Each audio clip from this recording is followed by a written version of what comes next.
Hi, friends, and welcome to the 1840 podcast, where each month we explore a different topic balancing modern sensibilities with traditional sensitivities to give you new approaches to timeless Jewish ideas. I'm your host, David Beshefkin, and this month we're exploring Jewish denominations. Thank you so much to my dearest friends and sponsors, Joel and Lynn Mail, who have sponsored this entire series in memory of Joel's parents, Estelle and Nissim Mail, Esther Bas Tzvi, and Nissim Ben Yaakov Tzvi. I am so grateful for your friendship and support. This podcast is part of a larger exploration of those big, juicy Jewish ideas. So be sure to check out 1840.org, where you can also find videos, articles, recommended readings, and weekly emails. I think one of the most fascinating questions that I don't know that we really have a great answer to, and I don't know that we need a great answer to, but one of the most fascinating questions that, I always consider and I pose to my students is, how do you define orthodoxy? How do you define what it means to be orthodox? And most people will instinctively give answers like following the Shulchan Aruch, the Code of Jewish Law, written, of course, by Rav Yosef Cairo with the glosses of Rav Moshe Isserlis. Yes, but, if you really understand halacha well, we don't exactly just follow all of the Shulchan Aruch. I guess they mean that more broadly with the commentators and how it filters down to community. Some people may say something like Shabbos observant and family laws like Nida and Taras HaMishpacha, the laws of intimacy that govern the family. Most people would probably also add kosher, and they'll kind of pick like the highlights of what integrates somebody within the Orthodox community. An answer that I infrequently hear, but I think it was true for many, many years, has nothing to do with the individual, or not as much to do with the individual, and that is what makes somebody Orthodox is their affiliation with Orthodox institutions, meaning somebody in their own personal life can maybe still not be keeping Shabbos fully, still not be keeping kosher fully, that doesn't know all the laws of family purity, etc., etc., etc., but the institutions that they affiliate with, whether it's the schools that they send their kids to or their local synagogue, is always Orthodox. And then, you would define Orthodox by a school or an institution that holds up,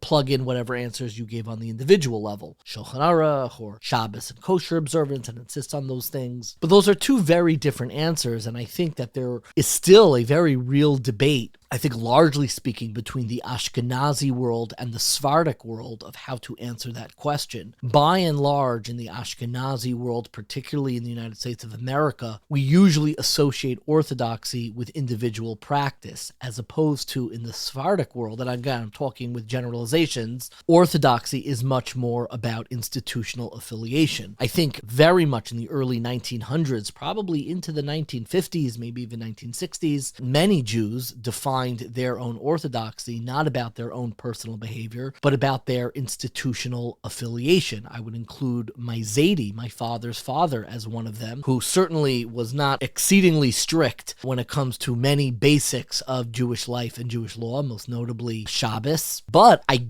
think if you would have asked him, and I could clarify this with my father, but I'm nearly 100% true, if you would have asked him what denomination do you identify with, he would have said Orthodox. He would have even called himself, my guess is, an Orthodox Jew. Now, the fact that we now affiliate, and by we, I mean the community that I live in, affiliates Orthodoxy with individual behavior, I wonder if that is a good thing or a bad thing. Should we be congratulating ourselves that the most people who affiliate, particularly in the tri-state area, with Orthodoxy are also Orthodox in their private life? Or is the other model worth thinking about? It obviously comes at a very real cost and takes a very real toll. But should we be lamenting the fact that there is nobody who still, not nobody, but most people, at least in major communities in the tri-state area and major Orthodox communities, most people do not drive to shul on Shabbos? Is that a positive development or a negative development? Now, obviously, the more people who keep Shabbos, the better. But my concern is, and I think the concern is that the fact that people who drive on Shabbos stop coming to Orthodox shuls is not because they all became Orthodox or they all totally fell off the map. It's just that our community is no longer welcoming or making an effort to include such people. So they find other streams and other movements and other expressions. And we have done a less than stellar job of reaching those who in their individual practice are not yet fully Orthodox. And this is definitely a major change and it's kind of schism in the community about how we think of this. Chabad also Shapiro thinks of this quite differently. At Chabad shuls, undoubtedly, there are many, many, many people who drive to shul on Shabbos. But understanding all of this is really to step back and think about what our affiliation with each movement really means, really says about ourselves, and what is the right way to construct it. Is it worth considering bringing back an orthodoxy that can reach non-Orthodox Jews? And I mean that in terms of their practice. I don't know what the answer is. I fully understand there are risks in both sides of this equation, but I think it is worth surfacing, especially as we step into our kind of next movement that we're focusing on, which is the Orthodox world. I remember I was once on my dear friend David Lichtenstein's Headlines podcast, and you can check out, of course, his podcast. It's a little bit more inside baseball than even 1840. If 1840 feels inside baseball to you, this will feel like you're in the dugout. If you haven't heard of it already, it might not be for you. But either way, I was on his podcast, and he asked me this question about the Orthodox community. He said, who is doing it right? Is it the Hasidic community? Is it the modern Orthodox community? Is it the Yeshiva community? There are differences with all of these, especially in the United States. There is a Hasidic community that is absolutely flourishing in Williamsburg and New Square, and Kiryas Yoel, all different forms of Hasidus, and it's almost become a generic form of affiliation. I remember I was talking to Shulam Lemmer. We spent a beautiful Shabbos together in Scarsdale, and he was making fun of, more non-Hasidic Jews who always ask him, like, who's your Rebbe? Like, which Hasidus are you? And he says that question a little bit, I mean, he has a clear answer. I believe he's a Belzer Chassid, but that question has kind of lost a lot of its tracking. There's something very generic. I'm a Chassid. It's a certain way they dress and affiliate, scheduling, yard sites they celebrate, etc., etc. And it's not quite as rigid of following a very, very specific Rebbe. That resonated with me. I don't know if that's in fact true. I am not a Hasidic Jew. And then, of course, there's the modern Orthodox world, and that's a very broad world, but the modern Orthodox world, which I think divides up into two, there is the co-ed modern Orthodox world and the single-gender modern Orthodox world. Co-ed modern Orthodox world, which I mean people who send their kids to elementary schools and high schools that are deliberately co-educational, and then there is an emerging modern Orthodox world where actually boys and girls education, specifically on the high school level, is deliberately separated. I have found that to be a very important marker within the community in terms of different forms of modern Orthodoxy. Maybe one is a little bit more of the emphasis on the modern, one is a little bit more centrist, and there are people who obviously are going to hate that classification, but I find it relevant and meaningful in different Orthodox communities. And then finally, there's the Yeshiva community. Some may call it the black hat community. I don't love that terminology. I think it's much more than black hats, but communities that affiliate with what I call traditional yeshivas, which for whatever reason, and we talk about this a little bit in this interview, does not include Yeshiva University all that much, though I'm seeing it being included more and more over the last 10 years or so, as Rav Herschel Schechter, who's the senior Rosh Yeshiva in Yeshiva University, has stepped more and more into positions of leadership on a broader scale. I think this happened a lot during COVID. But these are, broadly speaking, three different communities that are all under the Orthodox umbrella. There's a Hasidic community, there's a modern Orthodox community, and there's a Yeshiva community. And I deliberately did not use the term ultra-Orthodox. I know many ultra-Orthodox Jews do not appreciate that title. It's used mostly in secular media. It sounds like a superhero, like the ultra-Orthodox, da-dun. So I didn't use that terminology, and I divided up into three. And David Lichtenstein asked me, which one do you think is the most successful? Who do you think is doing the best? And I essentially, my response, which I may have shared earlier, but I think it's an important response and something to think about, I said it depends on what age. I think for young children, the Hasidic community is knocking it out of the park. They create this very deep sense of culture. The kids grow up admiring not sports stars or pop culture stars, but really a love and admiration for Rabbanim, for Rebbes, for almost the history of their own movement, the history of who came before them, who were the leaders before them. And most of this is lived memory. It's not an immersion in academic Jewish history, but they have a very rich cultural memory that I think for children, when they come in, the music that the Hasidic community has created and contributed has been, in many ways co-opted. It's not cultural appropriation, but has spread to all the other communities. They do something really, really incredible. And I think there is a measure of esteem. It may be romanticized a little bit outside of the community, but there is an esteem of being a Rebbe Rebbe in a cheder teaching young children as being the most important work that really needs to be done. And there's a certain purity and sweetness and transcendence that you see with young children in the Hasidic community. I'm not making an argument that we should all literally become Hasidim, but I think in terms of their approach and methodology and the way that they raise young children, they are doing something absolutely excellent and is worth for everybody, regardless of your specific type of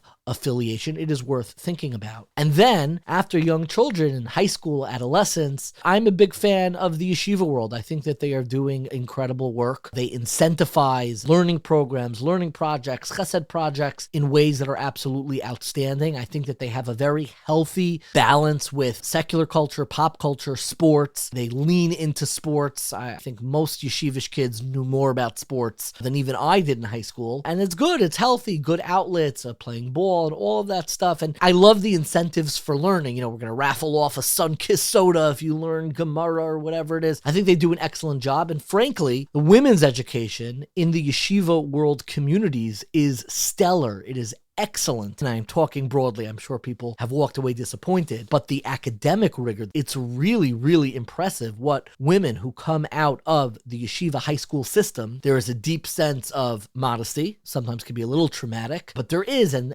there is a sense of distance from, I hope, at least from my vantage points, a healthier sense of distance from social media and smartphones and all that stuff. And I think that they have, by and large, created a truly excellent approach for adolescence and the teenage years. And then I concluded my answer to David Lichtenstein. I said, look, raise your kids Hasidish. In high school, have them be yeshivish. But in adulthood, we're all modern Orthodox. Everyone is negotiating with the same values of the workplace and the world and news and current events and politics and trying to keep up with their Jewish identity and their Torah and their learning and their mitzvahs and their shul affiliate. Everyone's trying to juggle everything. And I think we juggle, frankly, in remarkably similar ways once we reach adulthood. Everyone is modern Orthodox and everyone's trying to figure out in this vast, expansive data set that is the modern world, how do we juggle all of this? And that is why for this series, I am so excited to introduce our next guest, and that is Marc Shapiro. Marc Shapiro, you may know from some of his incredible books. I was first introduced to his scholarship from a biography that was given to me by Rav Nachum, who used to be a teacher in Yeshiva Chalavim. He didn't even teach when I was there, but he wrote a book called Between the Yeshiva World and Modern Orthodoxy about the life and works of Yechiel Yaakov Weinberg, who's known as the Sridei Eish. He wrote another book about Saul, more like a pamphlet about Saul Lieberman and the Orthodox. He wrote another book that's going to be very relevant to our discussion called Changing the Immutable, How Orthodox Judaism Rewrites Its History. I think the common denominator with a lot of his books is he likes figures and ideas that live in the margins between these communities, between the modern Orthodox community and the yeshiva community, between the conservative community and the modern Orthodox or yeshiva community. He likes talking about figures and ideas that exist on the margins. And sometimes that is an easier approach than to talk about each community in and of themselves, but talk about the figures who exist in between and how they negotiated and juggled between the competing values and ideas of each community. So that is why it is my absolute privilege and pleasure to introduce our conversation with Professor Marc Shapiro. I really appreciate your time, and I want to jump right into the following question. I've been reading your books, your articles, your works for many, many years, and I have noticed a common theme throughout, which is that you very often focus on kind of the blurring of the lines, whether it's in relationships between people of different denominations, whether it is theological lines that you discuss in your book about the Yud Gimel Ikarim, the 13 Principles of Faith of the Rambam, or whether it is within one individual, like your book on the Sridei Eish of Yaakov Yechiel Weinberg, which discusses kind of how he was pulled in two worlds. And I guess my opening question is almost a personal one. Is there a common theme throughout your work? Am I noticing something that is real that kind of pervades your work? And what drew you to these kind of issues, that blurring of the lines, either in relationships or individuals or in scholarship? Well, it's a good question, and I think you're accurate. I mean, when you're writing,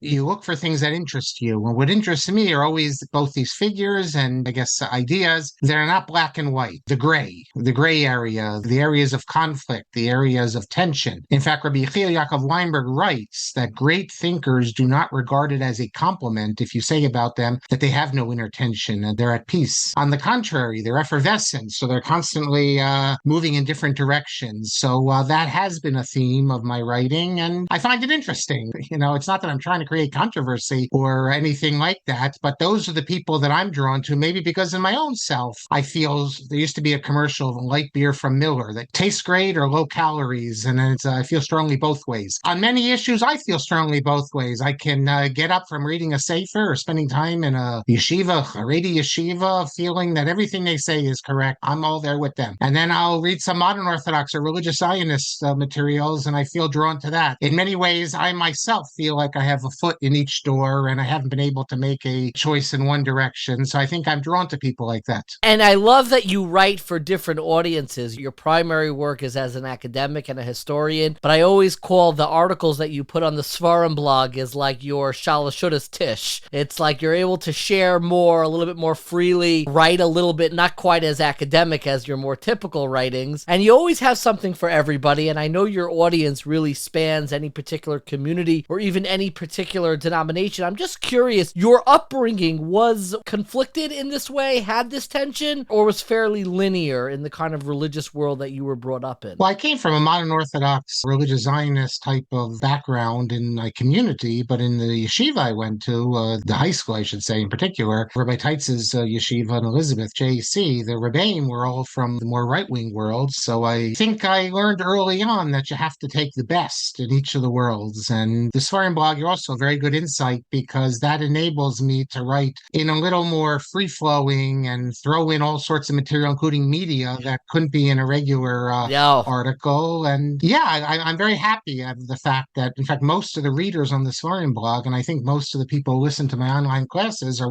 from what we would call the more right-wing world. But I mean, these labels really, they're good for politics and for polemics. But when you're talking about scholarship and Torah scholars and Chidushei Torah, really they fall by the wayside because what matters is truth and not really polemics. So that's what I find important. I very much appreciate that. And for our listeners, if you're going to go and read some of Professor Shapiro's articles on the Svarim blog, my only word of advice is don't skip the footnotes. That's always where the fun stuff takes place. It's like the after party in those articles. And I've given so many shiurim that have been couched in those articles. I wanted to begin by talking about not your seminal work, but really almost a pamphlet. I hope you'll excuse me calling it that. A pamphlet you wrote called Saul Lieberman and the Orthodox, which really talks about some of the hardening of the lines between the conservative and the Orthodox community. And it has almost a sad, it's almost like a lament at the end, where you talk about the way that Professor Lieberman, Rabbi Saul Lieberman, who came from very rabbinic lineage, was a very accomplished Torah scholar, but was affiliated with the conservative movement. And at the very end, you have the kind of this like epigraph where you lament the fact that these kind of relationships are nearly impossible to imagine nowadays. Somebody corresponding with Gedolim, with great Torah leaders from within the yeshiva world. And I'm curious if you think that there was like something very specific that solidified the distinction between Orthodox and the conservative world that used to have much more intermingling with one another. Okay, good question. Now, let me first point out, I don't call it a pamphlet, I call it a booklet. A booklet. Or a kuntras in Hebrew. I think a booklet is more substantial. Much classier, yes. Than a pamphlet. The question, again, is an excellent question. You can point to certain events that happened. I mean, I think two important ones are when Louis Epstein follows him and the Rabbinical Assembly adopts his proposal, decides to put forth a proposal to solve the Aguna crisis. Until then, until the late 30s, until the 40s, the conservative movement, as it was known, or beginning to be known, was not taking any independent stands on halachic matters. Really? They had different types of synagogues and without mechitzas, and they had a different philosophy, but they had no base in stating that we're going to do things differently. So here they come forth with a proposal of a way to solve the Aguna problem. The wife would appoint a messenger, that if the husband disappears, that she could ask to have the messenger. The husband would appoint the messenger, and the wife would then be able to access this to avoid a marriage. So you wouldn't have an Aguna. That met with very strong response from across across the Orthodox spectrum, although privately there were rabbis who engaged with Epstein. In fact, in the journal Yeshiva, the annual years ago, this material was published that there were certain great rabbis who engaged respectfully with him, but the Agudas Rabbanim in America, the traditionalist rabbis, East European rabbis, they came out with a statement, a whole book called L'Dor Acharon, rejecting this. Rav Kook came out against it, Rav Chaim Ozer Grzinski, so it was uniformly panned, and yet the conservative movement went ahead with it anyway, so that created a break. Who were the private rabbis who were corresponding, even respectfully, even if they didn't accept it, but kind of working it through like almost with a colleague? Well, I didn't see so much as working it through as simply respectfully. As I recall, I received your thing, I have to study it. Rav Henkin, as I recall, was one of them, and there were others, not of the Gedolim, the top-level rabbis, but Rabbi Gerstenfeld, I believe, from Yeshiva Rabbi Yitzchak Elchanan, and I'd have to check the Yeshurun. It's been a long time since I read it. But there's a file, which I discovered actually in the seminary, in the Rabbinical Assembly archives, and later it was also discovered by someone in Israel, and he published this. So that was an important break. And then by the 1950s, you have the responsum about permitting driving to shul on Shabbos. It wasn't this event or that event. It was over the years, a slow progression. Remember that in the 1930s, 1940s, the majority of the rabbis, in fact, it would be the overwhelming majority of the rabbis coming out of the conservative movement or identifying with the conservative movement would have come from an Orthodox background. So there's a lot of personal friendships, and the majority of the rabbinical class at the Jewish Theological Seminary in the 40s came out of Yeshiva College. So for many in the Orthodox world, you even had the son of the chief rabbi of Philadelphia, Leventhal. His son goes to the seminary, and the sons of many other rabbanim went to the seminary.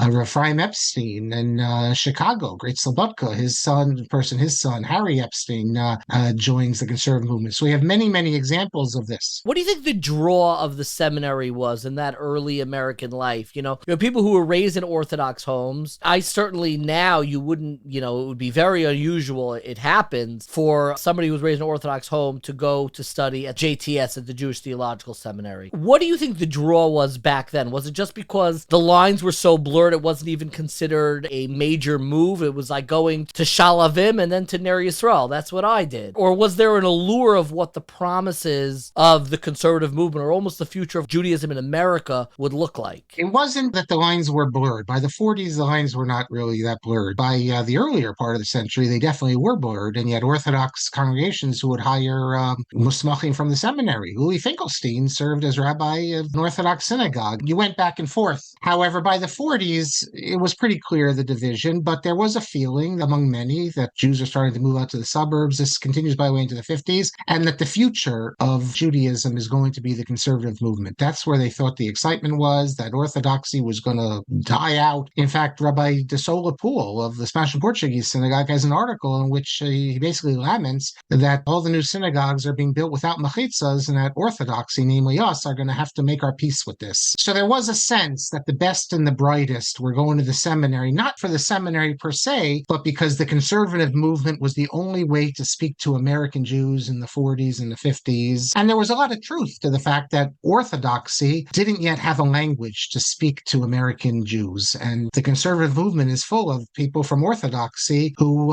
didn't feel comfortable in Orthodox shuls. Many of them were in the inner city. They were shtibels. The language was Yiddish. The rabbi, there was a culture gap. So conservative Judaism seemed to offer a new way of being Jewish in America. I want to talk a little bit about Rabbi Lieberman in particular and how he navigated these changes. The conservative movement, in the 1950s had a responsa allowing to drive specifically to shul on Shabbos, a responsa that I've actually seen leaders of the movement lament and regret very recently in the last year or so of how that has changed the landscape of American Judaism. But I'm curious, for him, what do we know about how he was responding to these changes? Did he adopt all of the changes of the conservative movement? Was he davening and praying in a synagogue without a mechitza because this is what the movement allowed? Or did he almost insist, even under pressure, because the movement was going in one direction, that things under his auspices remained the same? Lots of questions in there. I'll just mention that Robert Gordis, I think he's from the royalty of the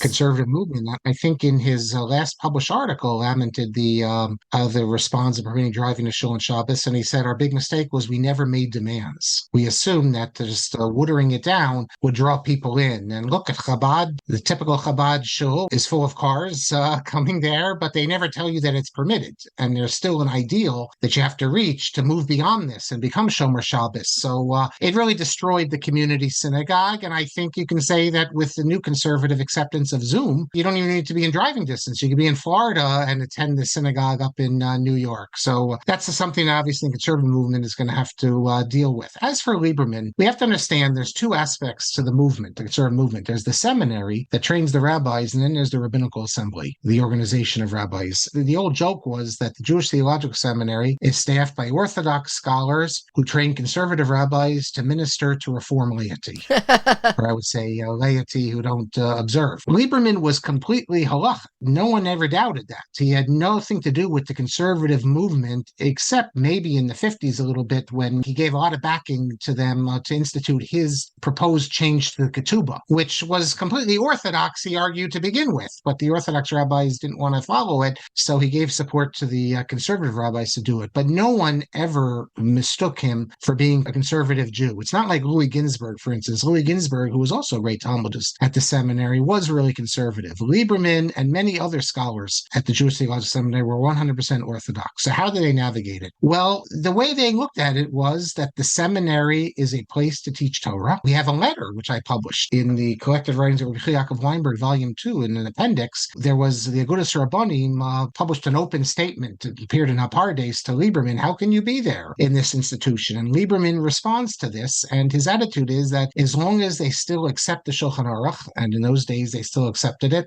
we can work from the inside. And he did see his job as a form of kiruv. The fact that conservative rabbis, not all, but many, when they left the seminary, they instituted all sorts of non-halachic things, didn't change the fact that as far as he was concerned, he was teaching Torah, and he was doing what he could to keep, in those days, the largest, most dynamic section of American Judaism, at least as close to halacha as he could. There were two synagogues at the seminary. The daily minyan had a mechitza. The Shabbos minyan actually does not have a mechitza, but there's no mixed seating. And Lieberman, to his own mind, was able to justify that. He sat in the front. There were no women anywhere near him. And you can see pictures of it, though. I even published a picture of him sitting together with Finkelstein and many others. There was separate seating. And the issue of separate seating, when Rav Soloveitchik refers to a synagogue with mixed seating as imitating the church, forbidden to step foot into, he's talking about mixed pews. Separate seating without a mechitza is obviously problematic, but that was the way it was. And however Lieberman justified it, he thought it was important to attend. But he obviously would not daven in a shul that's mixed seating because that's against halacha. Was he under pressure? You know, I think about his legacy now in the seminary and what it must have been in those latter years where you have somebody who is really from rabbinic royalty. I always like to mention that he was a relative of Reb Tzadok HaKohen Melublin, something that he mentions in a footnote of one of his works. I think he said it was an uncle or something. I don't know how he exactly was related, but he does mention that at a certain point, and he married into the family of the Netziv, the family that started the Volozhin Yeshiva. And I'm curious if he was under pressure from within. How did he relate to kind of the changes? You know, he stayed Orthodox, but did the movement itself, did they begrudge the fact that he stayed so traditional in his own practice? And how do they deal with like his legacy at the seminary now that it's even become maybe more progressive? In the Orthodox world, the parallel would be like a Rav Aaron Kotler. You know, these figures become, I don't want to use the word deified, but they become the North Star for how you build and develop. But how does the movement contend with Saul Lieberman's legacy and the fact that he didn't fully embrace the direction of the movement? Just to start with, you mentioned royalty. You left out the most important. He's first cousin with the Chazon Ish. His mother and the Chazon Ish's mother were sisters. Throughout the 60s, 70s, into the early 80s, Lieberman saw the direction the conservative movement went. Really, even Finkelstein was halachically observant, and when timers came out for electricity on Shabbos, he bought people timers in the dorm. As long as Finkelstein was running the seminary, I think Lieberman felt comfortable there. After Finkelstein came Gerson Cohen, and then the movement to egalitarianism heated up, and by the end of his life, he no longer felt comfortable there. This is a place he had been for decades, and one of his last published pieces, well, not written pieces, was the letter he wrote to the movement of right-wing conservative rabbis who broke away, that they eventually became the Union for Traditional Judaism. And Lieberman wrote that you have to hold up the last embers of halacha in the movement. So by the end of his life, it's obviously very tragic because because he was involved. And it's not just he was involved. There is legitimacy to the Orthodox claim against him because he gave his imprimatur. He was the rector of the seminary. He signed the smichas of the graduates. So the idea is saying, well, I taught them proper Torah. What they go out and do afterwards, it's not on my shoulders. But he was connected, and he did give it a certain legitimacy. He had his reasons, but he did. In his lifetime, the seminary was very focused on Talmud. Finkelstein himself was a Talmudist, and Finkelstein built Lieberman up to the greatest scholar imaginable, and Finkelstein looked towards him as his Rebbe. There was another person on the faculty who had a following, and he was constantly belittled by the Talmudists. That was Abraham Joshua Heschel, an amazing person in his own right, came from a completely different background, Hasidic background, and also one of these people comes from not just from Orthodoxy, but from royalty, and finds his way to the seminary. Today, 4 decades after Lieberman's death, the one that they remember is Heschel. Heschel is the one that the movement looks towards. Lieberman is a footnote in most people's minds. Unless you're an old-time conservative rabbi and you studied with them, I don't think the young conservative rabbis have any interest in him, know anything about him, have any connection to him. So his legacy is the legacy of scholarship. It's not a legacy of influence of the conservative movement. There's an expression, achrei mos kadoshim, to you. After someone's death, they become raised up and holy. Well, Heschel, during his lifetime, the powers that be at the movement were embarrassed by him, marching with Martin Luther King, talking about mysticism. This is the seminary. We focus on Talmud. That's what scholarship is, going back to the old tradition. Now the seminary looks to people like Heschel, and they see him as someone to inspire them on all sorts of issues. That's really how I would put it. It's so interesting how that has been reversed. Did you ever notice within the conservative movement, maybe not outright censorship, but have you ever noticed deliberately distancing of the legacy of Rabbi Lieberman, or it's just basically like he's just not spoken about with the same reverence and knowledge that the writings of Rabbi Abraham Joshua Heschel have captured? Some conservative rabbis still look to him. David Lincoln, for example, in Israel, and many of the old-timers. But it's more of just ignoring him. What does he have to say to the modern conservative rabbis, to the modern conservative movement? He was a Talmudist. And I have to say, maybe it's not so nice to say, but I have to say, he actually wasn't so friendly with the typical conservative rabbis. He liked scholars. And most people were going to the seminary, were going not to become scholars, but for a career. So he had this Lithuanian elitism, and many people came out of the class feeling that he looked down on them, and he did look down on them because he wanted people to really know Shas and know poskim, and that's not very common even if you went to an Orthodox institution, but certainly not in a conservative institution. And especially since he stood against, with the move to egalitarianism, when Gerson Cohen took over, then you had to make a choice. Were you going to go with the wave of the future, Gerson Cohen, egalitarianism, or were you stay still connected to halacha? Halivni, of course, David Weiss Halivni, Lieberman's student. I say he's a student because Halivni regards himself as a student, but Halivni comes to the seminary already as an Eloi, no Shas backwards and forwards. Halivni feels he has to leave, and others feel they have to leave. So really, by the late 70s, early 80s, a choice had to be made. And I think most conservative Jews would say that the correct choice was made because the future has shown, they would say, that egalitarianism is the only way to be a conservative Jew. So that means that people like Lieberman and his compatriots are really left out in the cold, I would put it. I very much appreciate that. Looking at it in the modern day, what really fascinated me is my dearest friend Menachem Butler published a booklet, let's call it, not a pamphlet, a booklet on the writings of the wife of Rabbi Lieberman, Judith Lieberman, and she was the grandchild of the Netziv, who was a Rosh Yeshiva in Volozhin. And I think what fascinated me more, she was the founder of Shalamis High School. My sister went to Shalamis. My Haredi sister, no less, went to Shalamis. And I didn't notice it. I could have missed it. It's been a while since I've read your booklet, but I was wondering, it fascinated me. You have the head of an Orthodox high school. Everyone's going there. Shalamis is a brand name. And the founder, the personality who brought this school into existence, is married to a person who kind of is very wrapped up reputationally with the conservative movement. I cannot imagine the Orthodox community nowadays not making an issue out of this. Was this an issue at the time and in his lifetime that people said either directly to Judith Lieberman or to Rabbi Saul Lieberman, like, how can we have this that our prime emerging Orthodox Jewish high school, the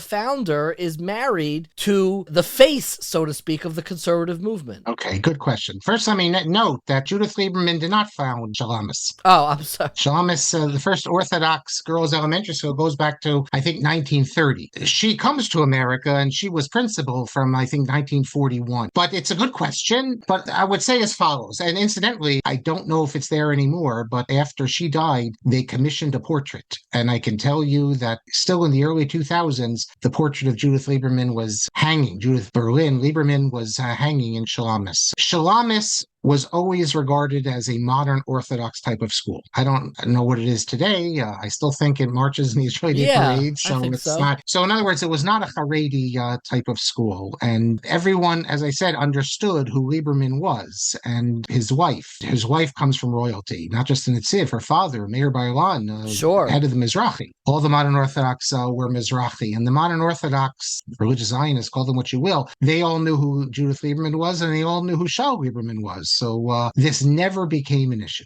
at all. It was not an issue at all in the modern Orthodox community. Do you find that remarkable? I live and I'm sensitive to the modern Orthodox community. I could not imagine this happening nowadays, frankly. It's shocking to me. Nobody brought it up. Nobody even from the right wing brought it up. How could the modern Orthodox allow this? Like, I find this kind of bewildering. It's possible that, remember, she's principal even during the time when Shaul Lieberman is regarded as persona non grata in much of the Haredi world.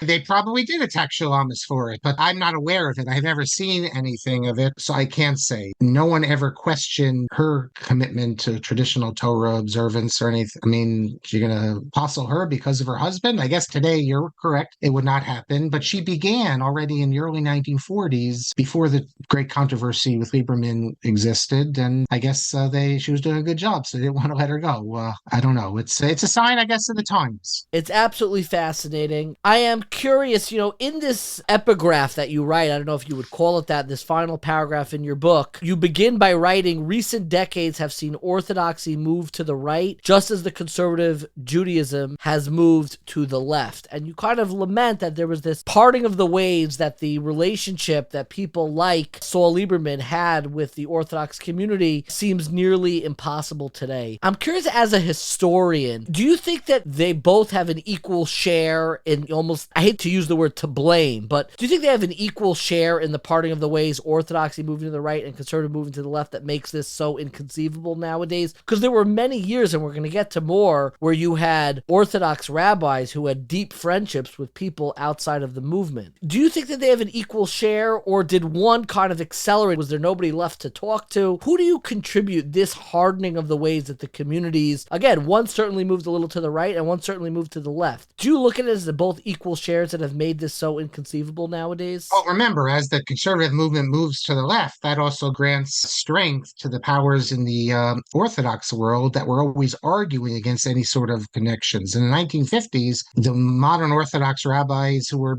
engaged in dialogue and organizations like the New York Board of Rabbis, things like that, they were really dominant. But as the conservative movement becomes more and more to the left, that gives ammunition, I would say, to the more right wing of the Orthodox to say, you see, we were right all along. Rav Aaron Kotler is very important in this story because it's Rav Aaron Kotler who's really behind the statement against joining interdenominational groups. And we begin to see from the late 50s on a strengthening of Orthodoxy. Orthodoxy was weak. The claim has been made, and I'm not saying it's an incorrect claim, that the reason Orthodox rabbis were so connected to, let's say, the conservative was because they were weak. They didn't have their own institutions alone. They had to join together with them for the common good. Today, Orthodoxy doesn't need to. There could be some truth to this, but I think at the same time that conservative movement is going left, more right-wing Orthodoxy is increasing in power and building institutions. And there always was a strong segment of Orthodoxy that did not believe in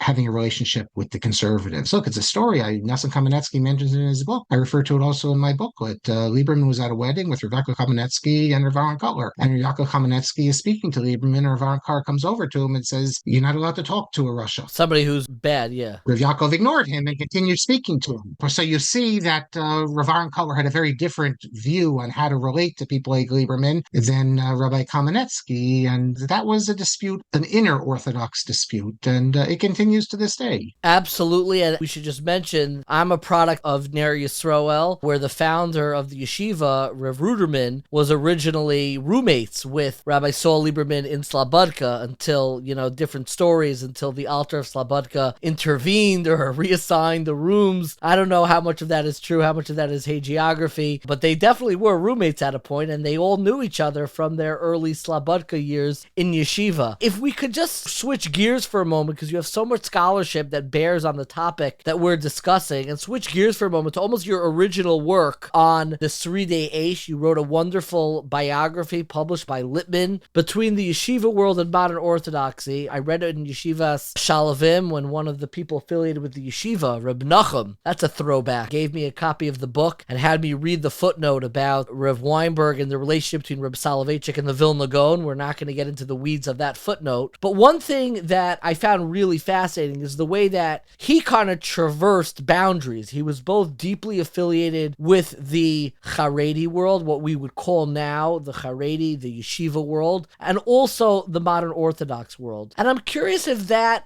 being tugged in two different directions, did that weigh on him in his lifetime? Is that something that he was self-conscious about or self-reflected on, the fact that he was kind of torn between two worlds? He was not only torn between the two worlds, the non-Orthodox and the Orthodox, within Orthodoxy itself. On the one hand, as you mentioned, he's very much part of the yeshiva world. On the other hand, he lived most of his life, from the time he went to Germany, also very connected to what we would call the more modern Orthodox Torim Derech Eretz world. He himself states that the reason he can't go to Israel is because if he went to Israel, he'd have to make a choice. If he's in the yeshiva world, and that's where the real Torah learning was in those days, so that's where he'd want to be, but then he couldn't be a Zionist. But he is a Zionist. And if he'd relate to the religious Zionists, then he wouldn't be able to be part of the yeshiva world. So he said, I'm going to remain in Switzerland, where I can live the way I've been living all these years, and I don't have to make this choice. It used to be that the leaders of the different movements all came from the same institutions. They all came out of Slobodka, Volozhin, hotels, wherever it was. So you have these personal friendships. When you have personal friendships, it's a lot harder to push someone away, just like if you have a sibling who goes in a different path. And that's how, to a large extent, you can explain these connections. I don't know if you know this, but Louis Ginsburg, who by no stretch of the imagination was Orthodox, he was absolutely what we would call conservative. The Telz alumni in New York put him on their committee as like the members of the executive committee, and they would put out his name. Like when the Telz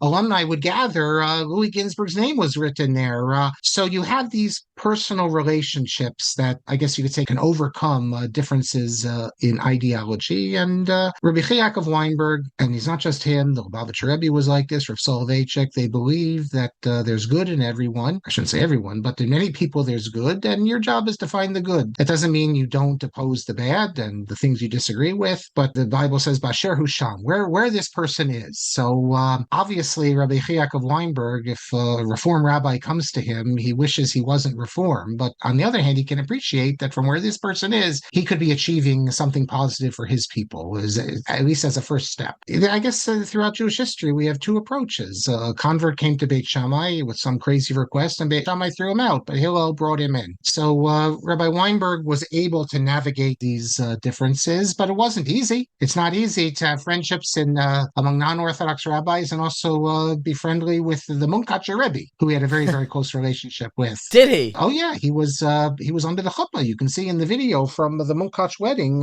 in 1933, Rabbi Yaakov Weinberg under the chuppah, and very, very close with the Munkacher, as well as with many others. Wow. On the other hand, he also was very friendly with people in the liberal Orthodox world, even in the non-Orthodox world. Rabbi Soloveitchik had a very, very close friendship with a conservative rabbi in Boston named Rabbi Joseph Shubo. Sure, there's a beautiful letter that I'm sure we will share that he wrote to Rabbi Shubo declining being being able to attend one of his shul dedications. I want to actually touch upon this friendship. You published letters between the Sridei Eish and his friend, Rabbi Samuel Atlas, I believe, who I believe wrote the footnotes to the Ravid on Bava Kama, if my memory serves me correctly. I could be wrong. And the friendship, what was so fascinating is that it was more than just a friendship, and it was more than kiruv. He would sometimes almost disclose some of his own frustrations about the Orthodox world, almost some of his own doubts and difficulties that he had with the community that he found himself. If I remember correctly, there was a fair bit of controversy in you publishing those letters. I'm curious, when you went through those letters, I don't know if it was hard to discover. Were you shocked by what he was writing? And do you think that he knew how almost transgressive maintaining such a friendship would be to be published, that, that he really had this very real, honest, and vulnerable friendship with a Reform rabbi? Okay, so just a couple corrections. Samuel Atlas was not a Reform rabbi. Oh. He was, I don't even know if he was a rabbi, but he's a great Talmid Chacham. As you mentioned, he edited the Raavad on Bava Kama with his notes. At least he used to be found in every yeshiva. He was not what we would call Orthodox, and he taught at the Hebrew Union College. But he was a close friend of Rabbi Weinberg, going back decades. And the fact that Samuel Atlas chose a different path didn't mean that they would stop being friends. And it was a deep friendship. I would say that maybe his closest friend was Samuel Atlas. And because Atlas was no longer in the Orthodox world, the Sridei Eish could say things to him that he couldn't say. Maybe he could have said it if he was liberal Orthodox, but he could say things that he wouldn't say to the people in the right-wing world. On the other hand, when he published a tshuva, a responsum to Atlas in the Sridei Eish, and he was criticized by a right-wing rabbi, Weinberg acknowledges in a letter that this right-wing rabbi is correct. I shouldn't have included this letter, but what could I do? He's a close friend of mine, because that gives him, in a Torah publication, maybe more legitimacy than he should. I think he understood,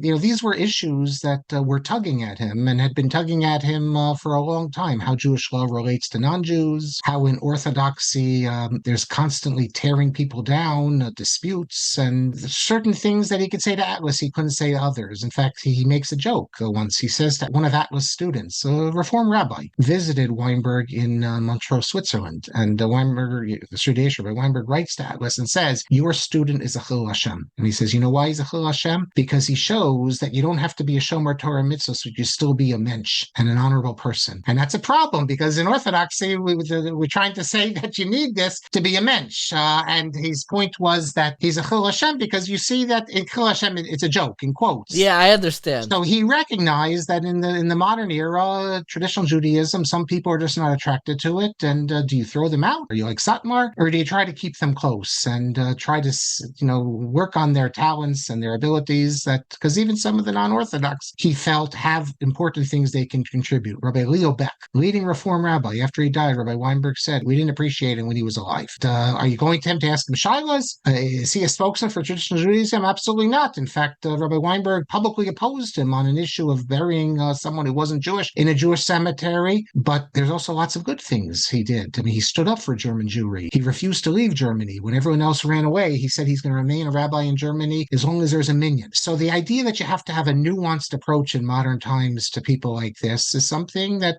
many people can't live with. They make immediate judgments. Are you in our camp, Unzer, or are you with the other? People like Rabbi Weinberg of Soloveitchik, and I said, even the Lubavitcher Rebbe, look at it in a more, I would say, nuanced, sophisticated look that, the world is not black and white. And many of these people, the 20th century was an era where people fell through the cracks, and traditional Judaism lost so many. If you find someone who's Shomer Shabbos in the 20s, if their descendants are still Shomer Shabbos today, it's almost impossible. We're talking about from the greatest rabbinic families. So how do you relate to these people? Rav Kook writes about this. Rav Kook sees them as being pulled away by the trends of society. They're anus. He refers to them as people who are sort of forced into irreligiosity because the zeitgeist is so powerful that it carries you away, even if you were in yeshivas. And these people you have to look at what's good in them. That's an approach. That in Orthodoxy, not everyone adopted it, but certainly Rabbi Weinberg did. Were you surprised? People were, if I remember correctly, were pretty outraged that you published those letters. Were you surprised by that pushback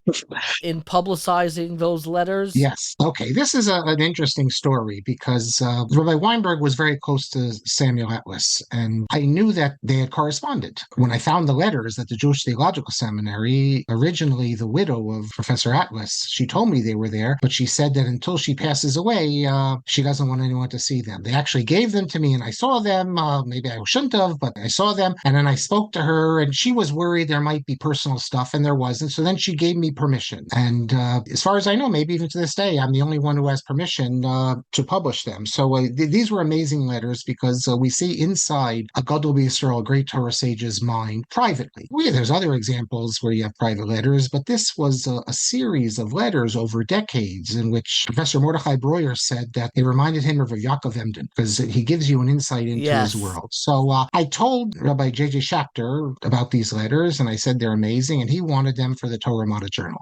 My job was to translate them and then publish, and I thought that they would be groundbreaking and seeing the insights of a Gadol B'Yisrael. And chapter 7 of my book is in large measure based on this, but neither him nor myself had any idea of what would happen after they were published. I was in Scranton at the time, and I get a phone call because the Torah Mata Journal it came out every couple of years, and it was given to every student at Yeshiva University. It was sent out, and he said that YU, it's exploding. People are going crazy with these letters, and there are even people denying that the Sri Yesh could have written them. So I had to send him copies of the originals. And what was the issue? The issue was two things. First of all, the idea that he had such a close friendship with a non-Orthodox Jew. That was, for many people, just beyond that is something they said should not be revealed. I mean, everyone knew it if you knew about Rabbi Yaakov Weinberg, but for the new world, the new generation, this should not be revealed. And the other issue was that he wondered about certain aspects of Jewish law. And he raised moral questions that if we don't adopt the Meiri's perspective on how to treat non-Jews, the Meiri held that all these laws, anti-Gentile laws, were only stated about wicked pagans of old. They don't apply anymore. And he wondered, is this moral if we don't adopt the Meiri's position? Something everyone in Yeshiva wonders about. For sure. And he wondered also. In fact, David Berger, in an article in the Orthodox Forum, said that it was important that these letters were published just to show that a Gadol B'Yisrael wondering about these and raising questions doesn't mean you're throwing off the yoke. And here we see, one of the universally recognized Gadol Yisrael of the 20th century, that he too was troubled by these matters. Does he throw out Jewish law? Does he reject it? No. But he still acknowledges that certain things trouble him. And Professor Berger thinks that just that point makes the publication of the letters worthwhile, to show that don't think that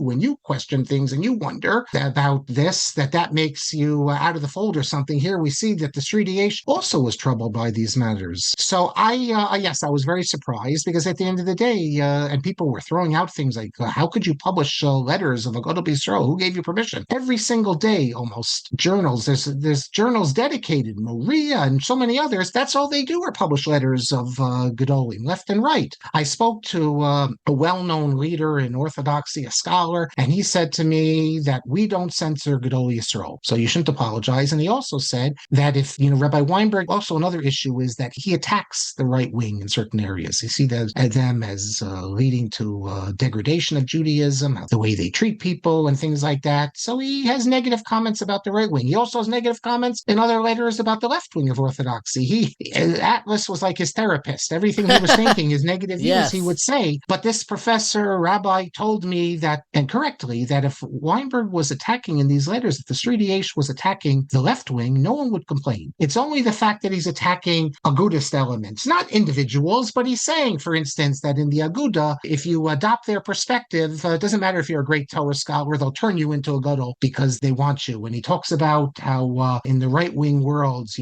some of the things they advocate could lead to increase of anti-Semitism, that sort of thing. No one would have criticized the publication if he was only attacking the more liberal Orthodox. So here you see someone in this world, he can't find his place. He sees the positive in the right, the positive in the left, and he also sees the negative in the right and the negative in the left. And he has to remain in his little hamlet there in Montreux, Switzerland. Now, Rabbi Weingart in Israel made a good point. He wrote a response. He was Rabbi Weinberg's last student. He said that when you read the letters, because I just picked out the parts of the letters where he speaks about issues of the day, he comes out as constantly just a complainer, this and that. I accept that criticism. I mean, if you don't know about the Sri Yesh, he said that the way you wrote about it to me, he said said, the way you wrote in the book was not a problem because they see this, the man in his entirety, everything is out. But when you just read the letters, you think he's just a complainer and this and that, which isn't true. I took out points that dealt with issues of the day. So Rabbi Weinberg's criticism, I accept and I could see, and I think that's the only substantial criticism. You can get a wrong impression of who he was just by reading the letters. You mentioned it in passing. What was his criticism of the left of Orthodoxy? Well, for one, he thought that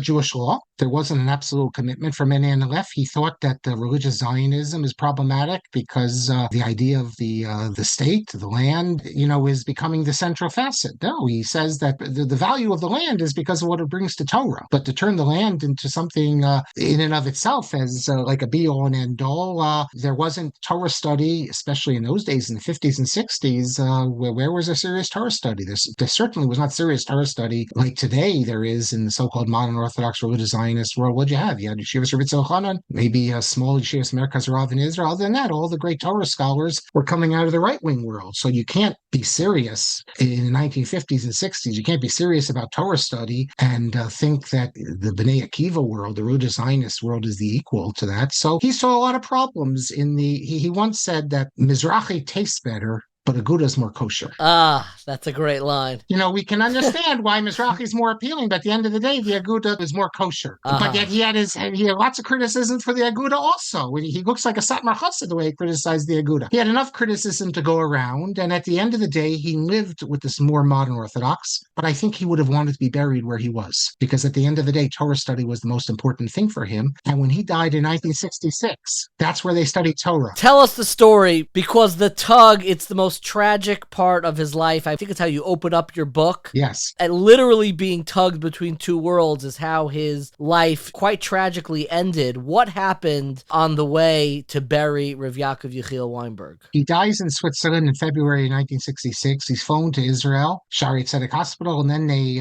take him out. He's going to be buried. They set up a place for him to be buried in Sanhedria, where a lot of religious Zionist figures are buried. He had his students were the leaders of religious Zionism in Israel. Of the school systems, religious schools, Zorach Varhafte, Chaim Moshe Shapiro, all these important, Yosef Borg, and they set up a grave for him. As they're going, Rabbi Cheskel Sarna, childhood friend of Rabbi Yaakov Weinberg, Rosh Yeshiva of the Chevron Yeshiva, Chevron is Slobodka, that came to Israel. The Chevron Yeshiva, they stop the procession and an argument breaks out over where he should be buried. I tell this story in the introduction. A funeral like this, I don't think had ever occurred in Jewish history. What I can now add as a postscript is I heard from one of the students of the Chevron Yeshiva, the son of Rabbi Savitsky from Boston. He told me that he listened in as this argument was going on. I've never published this, but I'll say it now. So they're having this argument, I think it was with Zorach Varhafte, with Rechesko Sarna. Rechesko Sarna saying we have to take him to Har HaMenuchos. Har HaMenuchos is where the Gedol Yisrael is, where Moshe Feinstein's buried him.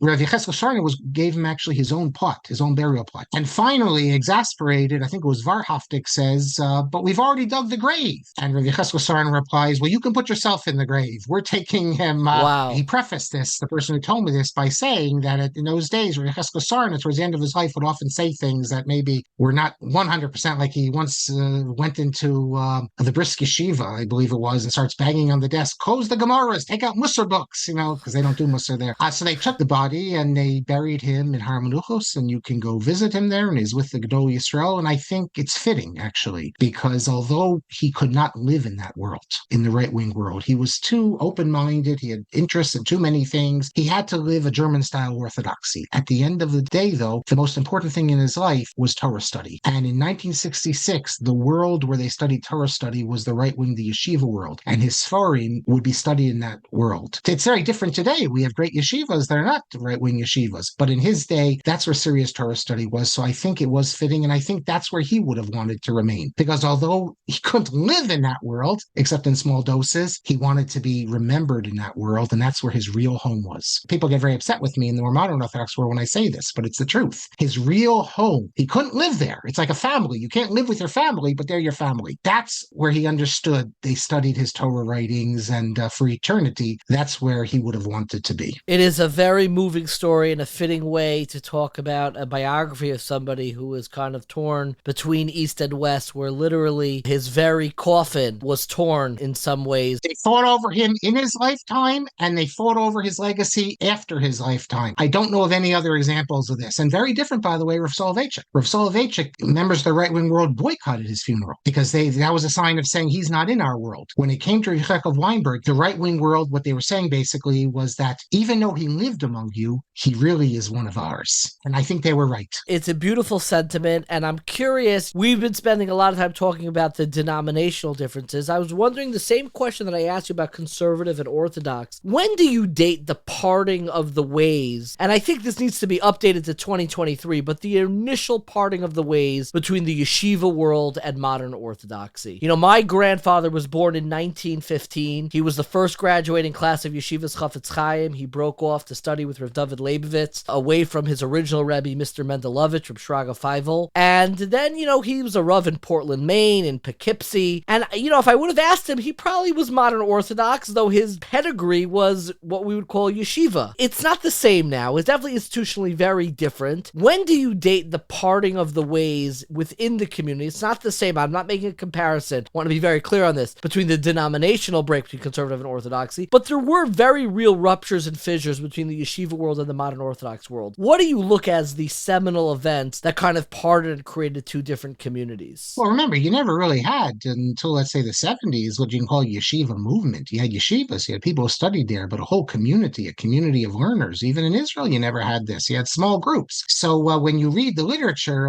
the Rosh Yeshiva, they're writing and we're reading their stuff. So you might get the impression that they're in control, but they're not. These were small groups, small yeshivas with bachrim, and most of them would leave the yeshivas. Some would become rabbis, other would get jobs, and then they would integrate in the regular community. Lithuania, the typical Lithuanian community was more in line with the modern Orthodox communities we have today than the Haredi communities. You didn't have Haredi communities. There's no such concept of a Haredi community until modern times. What you had is the only place you can get anywhere near it would maybe be yeshiva in the base medrash, davening, but there wasn't such a thing as a Haredi community. Every community in Lithuania, people of different levels, most people were not learned either. Who learned in those days? The one or two people went to yeshiva. They could learn Gemara. You didn't have an art scroll. So there really isn't a parting of the ways until maybe the 70s, I would think, or even 80s maybe. Does that mean there weren't differences of opinion? Of course there were. You have already in the 1950s, the Rosh Yeshiva, the letter from the Rosh Yeshiva against joining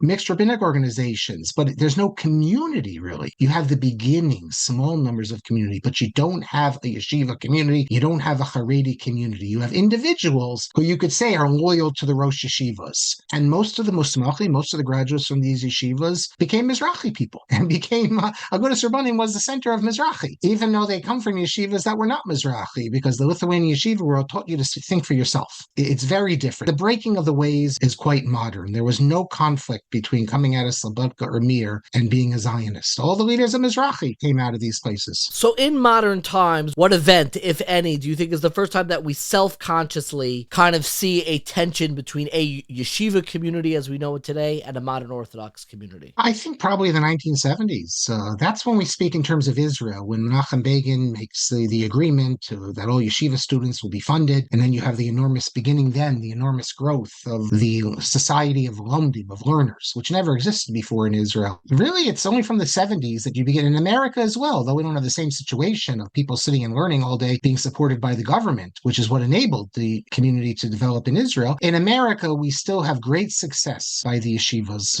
When Rav Aaron Cutler passes away, Lakewood is still a small institution, but he had changed America permanently, and the old approach of going to yeshiva during the day, college at night, that still continues, but it's put more and more on the defensive and the Lakewood kollels, and then we start having yeshiva communities. You go to places, Detroit, Baltimore, outside the New York area, Los Angeles, you see entire shuls, which you have to regard them as yeshiva shuls. This is a testament to the success of the American Haredi ideology, which is very different, of course, than what goes on in Israel. Yes. We've seen it. I've seen it in my lifetime. And the birth rate. We also have the incredible birth rate in the more right-wing circles. I'm not even speaking about the Hasidic world, which has the highest birth rate, but the Haredi growth and success is really the great success of the 20th century in the Jewish world. In the 1950s, no one could have ever imagined that right-wing Orthodoxy would find a place in America, certainly not Hasidic, that you'd have a place like Kiryas Yoel, and you'd have real Hasidus. That we have Rav Soloveitchik on tape in the 50s saying that there will never be Hasidus in America. He says, I saw Hasidus in Warsaw. You can never have it in America. And the Rav is wrong. wrong, because we do have it in America.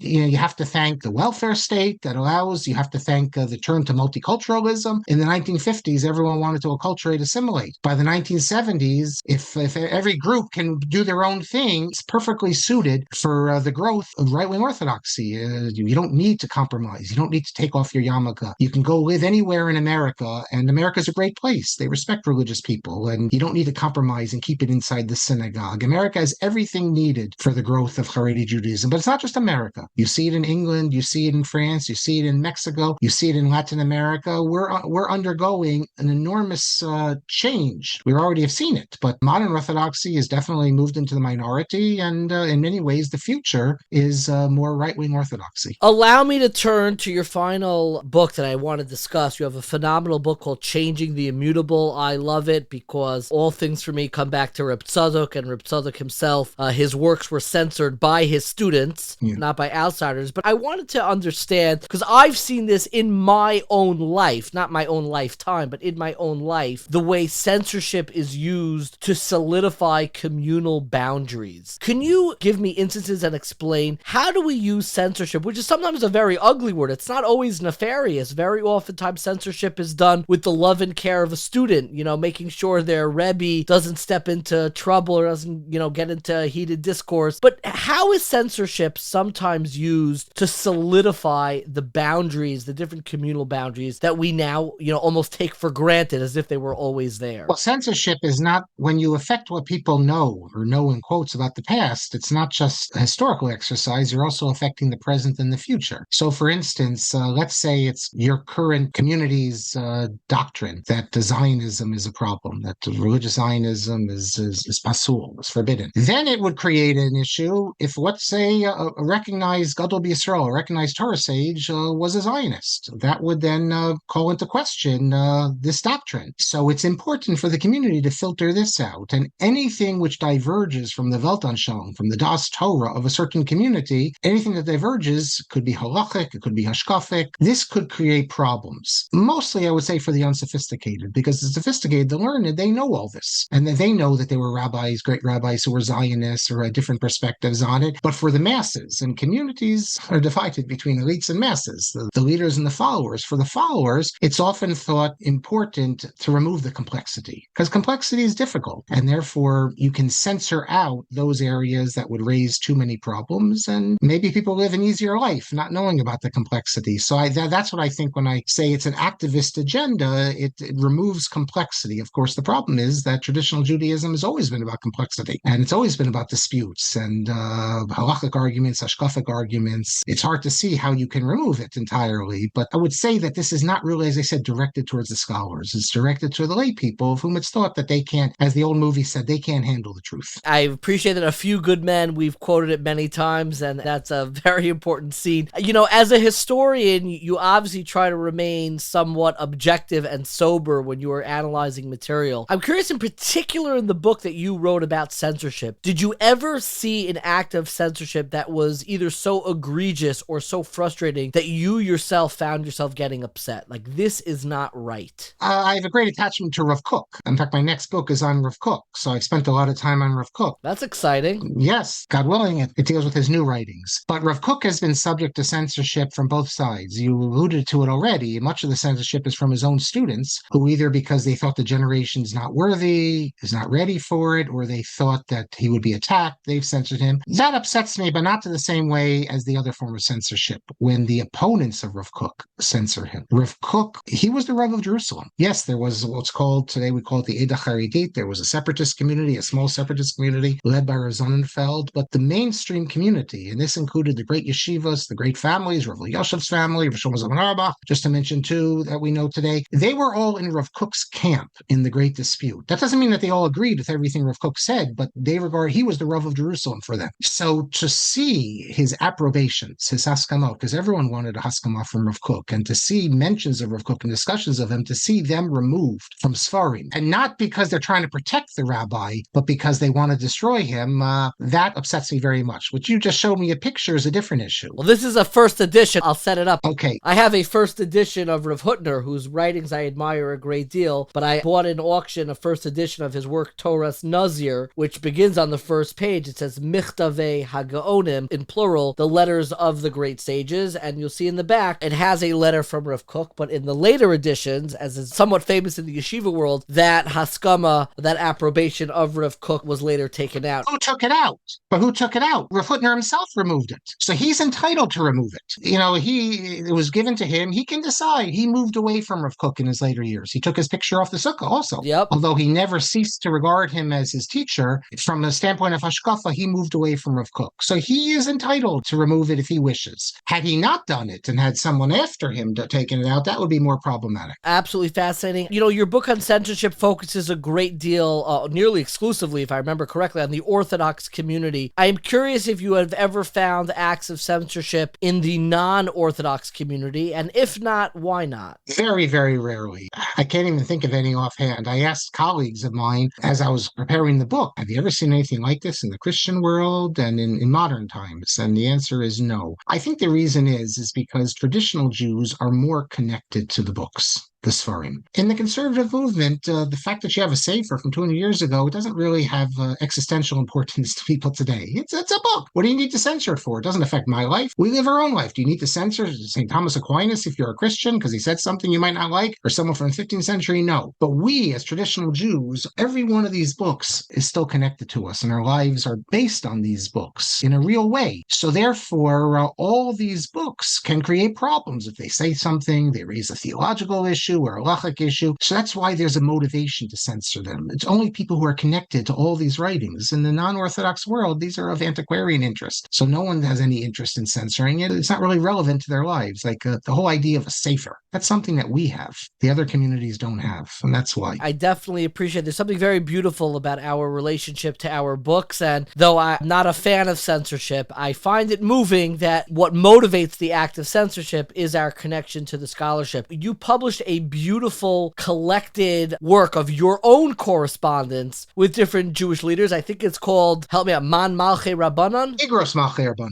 Igros Malchei Rabbanan. It's in Hebrew. I have to tell our listeners that. But it's a collection of your own writings. And it gives an insight to you because, I'll level with you for 1 second. When I first read your book, it was given to me as a transgressive act. It was like a controversial book. You were introduced to me as somebody who was very controversial. I remember I asked my Rebbe in Ner Yisroel about you, and he said you had contacted him for letters with the Seride H, and he said he only gave them to you, but he had to black over some of the parts. And you had a ambiguous relationship, at least when I was younger and growing up, with the yeshiva world. Yet, I see you in those letters, and particularly in the Sfarim blog and who you interact with, you have a great deal of love for the yeshiva world. It's almost who consumes your content the most. Do you ever feel hurt that you have had different periods in your life where you've kind of been like controversial or a scholar who maybe people caution, be careful, or they'll say he has an agenda? Do those introductions, do you feel marginalized in that way? Or is it something that you kind of like revel in and enjoy? No, I wouldn't say I revel in and enjoy it, but I always find it curious that people who don't know me can talk all about my agendas. Now, granted, I understand sometimes people outside could see things that you don't even see about yourself. So I'm not denying that there's such a thing, but the detailed discussions of what's driving me and what's my reason, how I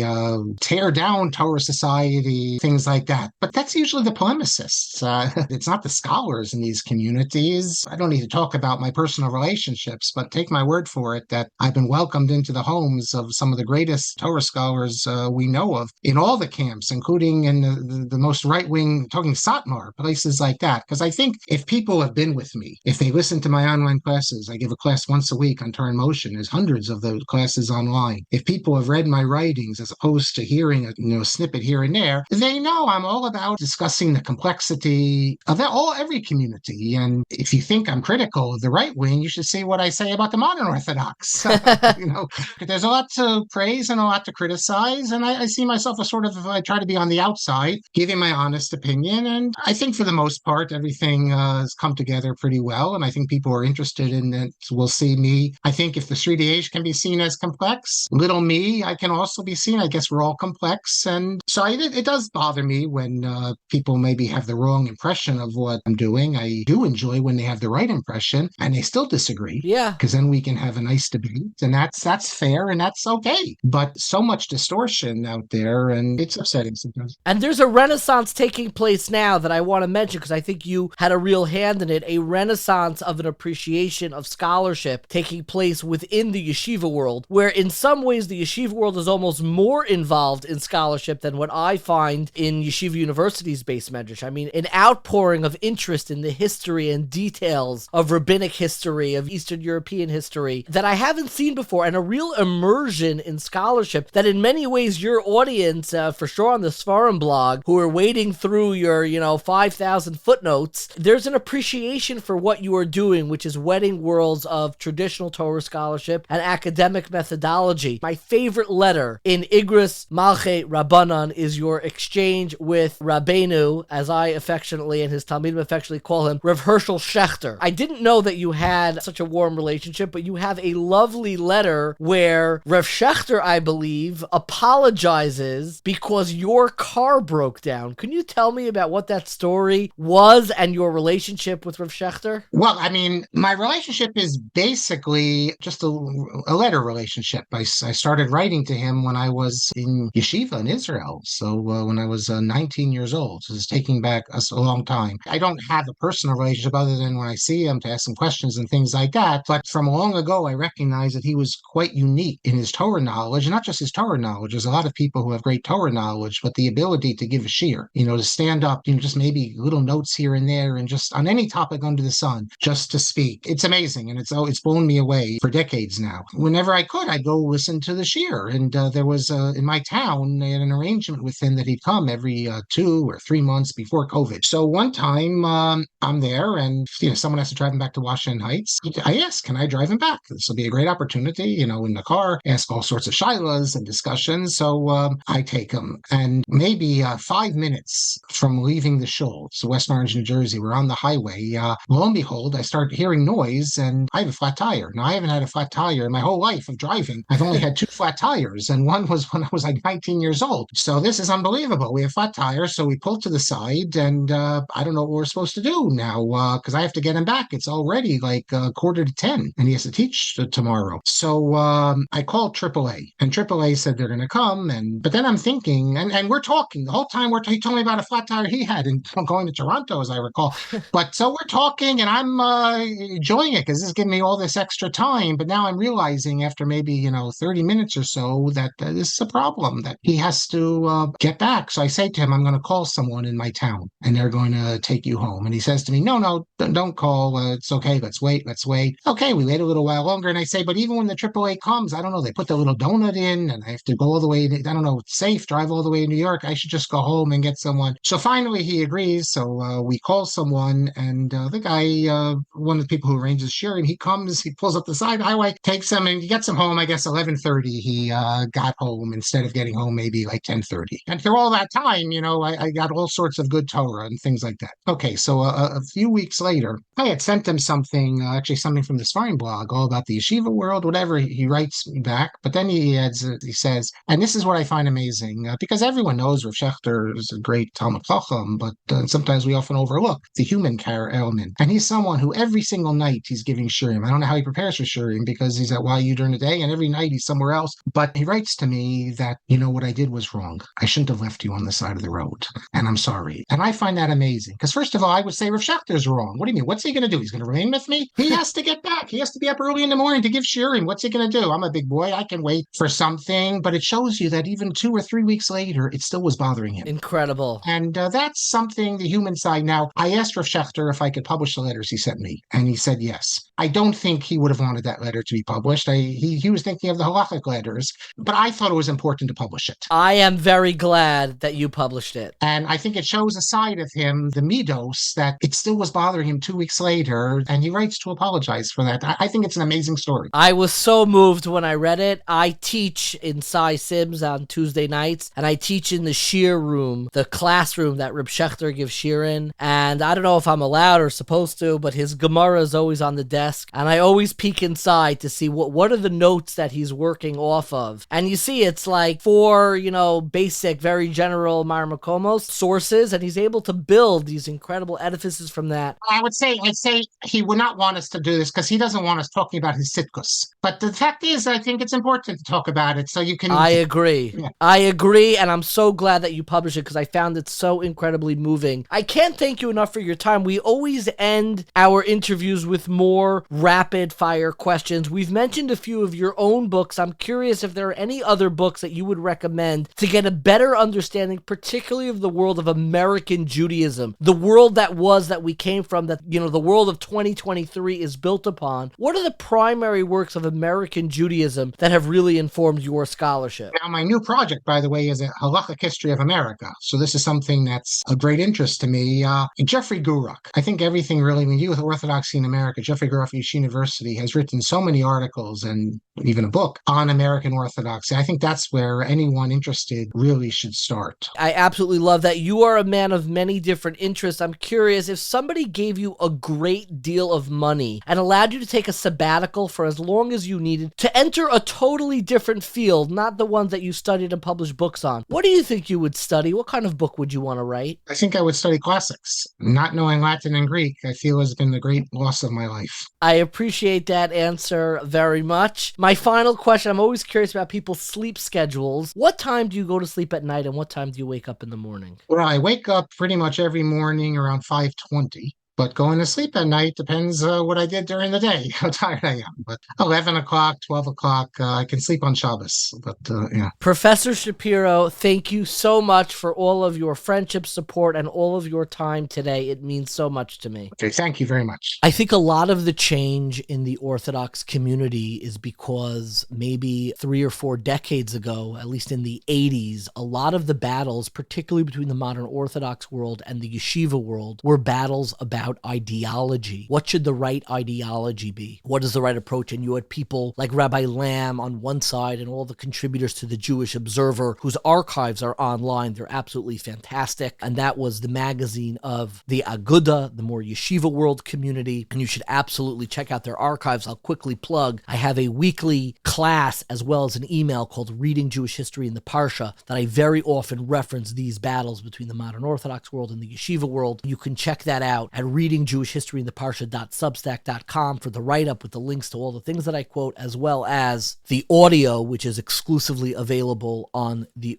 OU's All Parsha app. Again, that's Reading Jewish History in the Parsha. I apologize for that plug. You can check that out. It's every single week. But many of those battles were basically ideological. And I think there was a general shift. And I think that this shift did not begin in the Jewish community. I think it began in the larger political world. I think about the times particularly during the Trump election when he was fighting off, more ideologically pure, so to speak. I used air quotes for that. Don't get triggered. We're not getting into politics, I promise. But the battles between Trump and more old school Republicans in the National Review, to me, was a battle of, should this battle be about ideology or about experience, the experiential nature of what we are offering. And I think a lot of political arguments have moved into, forget the ideology, that leads us nowhere, but let's talk about what experience is actually better, is actually more uplifting. And I actually think there is a great deal of truth to that, though sometimes I get worried when the train of experience becomes detached from the cars of ideology, or maybe they should be traveling a little bit more closely together, or figure out who is pulling whom. I think that is something that we have forgotten in the contemporary age. But I do think that being able to juggle multiple communities and take out the most from communities has been a consistent theme throughout this series and something that is so important. And I want to end with the words of one figure who kind of existed in these margins, and that, of course, is David Weiss Halivni, who taught for many years at JTS and Columbia University, but was from the very traditional yeshiva world before the war. And he wrote a letter that is included in his memoir. His memoir is called The Book and the Sword, A Life of Learning in the Shadow of Destruction. It is a must-read, no matter what denomination, what movement, Hasidish, modern Orthodox, yeshivish. There is something for everyone in this book. It is really powerful. And when he finally stepped down from JTS over the issue of women's ordination, he sent a letter to the entire faculty of JTS, Jerry Maguire style, but the letter ends with a very famous and very powerful words that I want to share with you because I think that they are worth thinking about. He writes, "It is my personal tragedy that the people I daven with, I cannot talk to, and the people I talk to, I cannot daven with. However, when the chips are down, I will always side with the people I daven with, for I can live without talking, I cannot live without davening." Not everyone loved this ending because not everyone appreciates that tug of war of people who you enjoy talking to and people who you enjoy davening with. I can say on a very personal level, it resonates deeply with me. There are some people who I love speaking with, but I would not be able to daven with them. And there are people who I love davening with them, but we have a very hard time speaking together. And I love his ending because I believe it is true in my own life and explains a lot of the decisions I have made, that when the chips are down, I will always side with the people that I daven with. Because I can live without talking, I cannot live without davening. And obviously that means so much more than just your synagogue affiliation. It means what is the community that nourishes your spirituality and religious ideals. It doesn't mean that every community needs to be the one that you want to talk to everybody within it, but we need to find communities that teach us how to love davening, how to love religious commitment and religious ideals. And no matter where precisely you may affiliate, that sentiment and that tension between who we like to daven with and who we like to talk with, hopefully it can be resolved. Hopefully it's the same person. But for many of the hashkafically homeless, of people who feel different forms of dissonance and are pulled in different direction, it is the fitting ending that when the chips are down, and for many they are down, we can live without talking, but we cannot live, and the Jewish people will not survive without davening. So thank you so much for listening. This episode, like so many of our episodes, was edited by our dearest friend and superhero, especially lately, Dina Emerson. Thank you once again to my dearest friends Joel and Lynn Mail for their generous sponsorship of this entire series. In memory of Joel's parents, Estelle and Nissim Mel, Esther Bas Tzvi and Nissim Ben Yaakov Tzvi. It wouldn't be a Jewish podcast without a little bit of Jewish guilt. So if you enjoyed this episode or any of our episodes, please subscribe, rate, review, tell your friends about it. You can also donate at 1840.org/donate, and we need your support, both financial and your encouragement. It really helps us reach new listeners and continue putting out great content. You can also leave us a voicemail with feedback or questions that we may play on a future episode. That number is 516-519-3308. Once again, 516-519-3308, and we would love to hear about your stories and your own Jewish journey through whatever different denominations it may have been, how you found your lasting connection to community. And you can, of course, email that at info@1840.org. If you'd like to learn more about this topic or some of the other great ones we've covered in the past, be sure to check out 1840.org. That's the number 18, followed by the word 40, FORTY.org, where you can also find videos, articles, recommended readings, and weekly emails. Thank you so much for listening, and stay curious, my friends. Shomer Yisrael, Shemor She'eris Yisrael, V'yayovad Yisrael, Omrim Shema Yisrael.